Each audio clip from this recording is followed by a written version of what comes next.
हमारे साथ क्या हुआ कि यहाँ पर जो जिहाद की बात करता वो मौलवी अगले दिन गायब है। आपको मस्जिद के मेंबर पे नमाज का दर्स दिया जाएगा, रोज़े का दर्स दिया जाएगा, हज का दर्स दिया जाएगा, ज़कात का दर्स दिया जाएगा, और जब कहा जाएगा कि जनाब बहनों के साथ ज़्यादतियाँ हो रही हैं तो आप कहेंगे हम दुआएं करेंगे ना जनाब।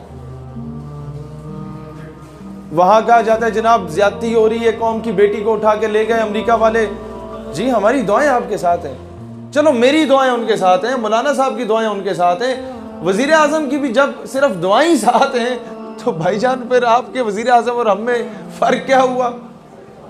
जब दुआएं ही आपके साथ हैं सिर्फ, तो फिर ये एटम बम क्या फूफी की शादी में तो नहीं छुड़ाना ना, इसे किसी मकसद के लिए रखा हुआ है। तो ये कुछ चीज़ें हैं जिस पे अगर हम बात करें तो कहते हैं ये गद्दारी वाली बातें कर रहे हैं। भाई हमारे आबा अजदाद ने तुम्हें पाकिस्तान बना के दिया था, ख्वाजा कमरुद्दीन सियालवी रहमतुल्लाह अलैह जैसी हस्तियों ने तोहफे में दिया था पाकिस्तान, पंजाब दिया था। अमीर मिलत पीर जमात अली शाह रहमतुल्लाह अलैह जैसी हस्तियों ने पंजाब दिया था। पीर साहब पगाड़ा ने आपको सिंध दिया था। पीर ऑफ मानकी ने उस वक़्त जब एक तहरीक चल पड़ी थी नेहरू के हक में, तब पीर ऑफ मानकी ने उससे अगेंस्ट खड़े होकर कायदे आज़म का साथ दिया था। बड़ा मुश्किल वक्त होता था। तो खान ऑफ कल्लात ने किस तरह साथ दिया था? अब आप ये अंदाज़ा करें कि खान ऑफ कल्लात स्टेट को या बलूचिस्तान सूबे को अलग रियासत बनाना चाहते थे। उनका पूरा इख्तियार था बलोचों का, नवाबों का, कि आप पाकिस्तान का साथ दें या किसी का भी साथ दें। उसके पोते से पूछता है मुबशर लुकमान अपने प्रोग्राम में कि भाई तुमने क्यों ये तुम लोग आज पाकिस्तान से नाराज़ हो, तुम्हारे दादे के पास इख्तियार था, उसने क्यों साथ दिया? वो कहता है मेरा दादा अलग रियासत बनाना चाहता था, लेकिन ख्वाब में रसूलुल्लाह की ज़ियारत नसीब होती है। रसूलुल्लाह अलैहिस्सलाम उन्हें कहते हैं, अभी अंग्रेज़ी में उसके ये अल्फाज थे, कहते हैं रसूलुल्लाह अलैहिस्सलाम ने हुक्म किया कि there is a country which is being made on the name of Islam and you are trying to betray it. एक मुल्क जो इस्लाम के नाम पे बन रहा है, तुम उससे ख़यानत कर रहे हो। कहता है मेरे दादे ने कहा मुझ पर लाजिम हो गया कि अब मैं पाकिस्तान की हिमायत का ऐलान करूँ। तो जिस मुल्क के पाकिस्तान का मतलब क्या? ला इलाहा इल्लल्लाह। पाकिस्तान का मतलब क्या? ला इलाहा इल्लल्लाह। दस्तूर रियासत क्या होगा? दस्तूर रियासत क्या होगा?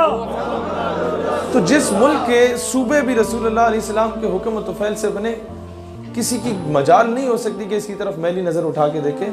मसला सिर्फ ये है कि हम लोगों ने खुद बहुत बड़ी नाइंसाफ़ियाँ की हैं इस मुल्क के साथ। हम लोगों ने सबसे बड़ा जुल्म कायदे आज़म को शहीद करके किया। अब आप बोलेंगे हैं वो शहीद हो गए? जो एम्बुलेंस आपने उन्हें दी थी ना, वो कभी अपने आबा अजदाद से पूछिएगा वो कितनी खूबसूरत एम्बुलेंस थी। फिर मोहतरमा फातिमा जिन्ना के साथ हमने क्या कुछ नहीं किया। गद्दारे मिल्लत का लक़ब दिया गया था मोहतरमा फातिमा जिन्ना को। आप में से कितने लोगों को यह बात पता है?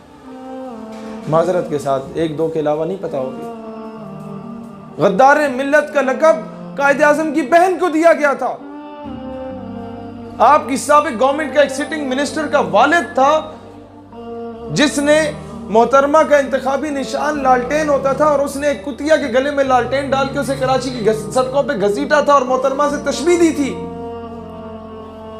और मोहतरमा का जब पता चला कि इंतकाल हो गया है, तो मोहतरमा फातिमा जिन्ना की डेड बॉडी का पोस्टमार्टम नहीं होने दे रहे थे। फौरन जनाजे का ऐलान करके फौरन जनाजा करवाया गया। वो औरत बताती है जिसने गुस्ल दिया था मोहतरमा को, कहती है जिस्म पे कहीं कहीं जगहों पे खंजर के वार मुझे नजर आए थे, फील हुए थे। ये हाल आपने कायदे आज़म की बहन से किया। फिर कहते दुनिया में जो है वो जूते मारती है, दुनिया को ठुटे मारने चाहिए।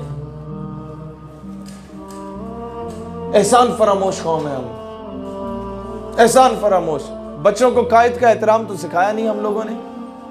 हर किताब में एक जगह क्या, वो बुजुर्ग गुस्से में आ गए कि आप क्या कह रहे हैं, हमने अच्छी तरबियत की है बच्चों की।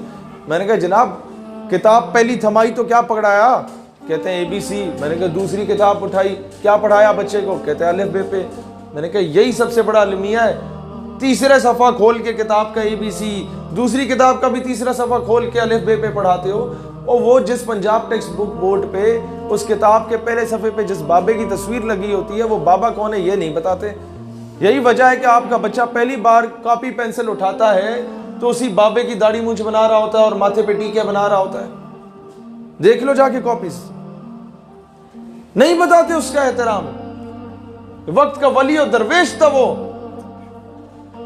ये उन खुशनसीब लोगों में था मोहम्मद अली जिन्ना जिसे बेदारी की हालत में रसूलुल्लाह अलैहिस्सलाम की ज़ियारत नसीब हुई थी, और आपने हुक्म किया था कि वहां जाओ पाकिस्तान, वो पाकिस्तान के लिए काम करो, बरे सगीर में जाओ।